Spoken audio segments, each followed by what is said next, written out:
Are you in favor of trying to trade up to get number one? There's some talk that the Cavs would do that. And what would you be willing to give up in order to get up and try to take Cade Cunningham? And so here's where I'm going to contradict myself. If you can package Sexton, a 3, and maybe another pick, maybe another first rounder for next year, or if you can get the Pistons to buy a second rounder for years to come, then yeah, let's go all in. I don't think you necessarily sell the farm. I love Cade Cunningham. I think that he's an absolute weapon. He's going to be a force in this league. But the question is, are the Cavs ready to win?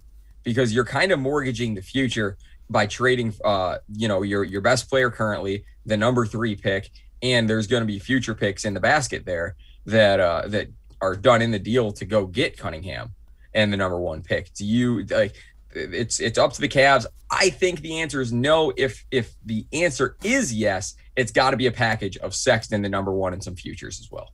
Yeah, and if you look at it from the Pistons side of things, they do have a young player who's somewhat redundant to Cade Cunningham.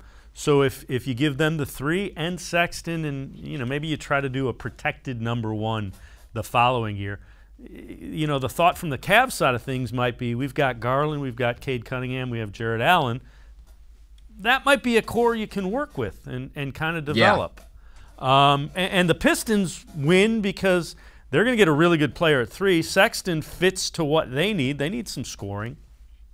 Now, having said that, do you pass on Cade Cunningham? There's the dilemma.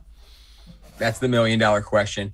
And I think the answer is going to be, if you put the right deal together, and I think the NBA is different than any other league because of the protections that you can put on picks. And if it's lottery protected or top 5 protected, I think the Pistons could jump on it. But if it's top 3 or top 1 protected, that's when you could see them kind of shying away from it, in my opinion.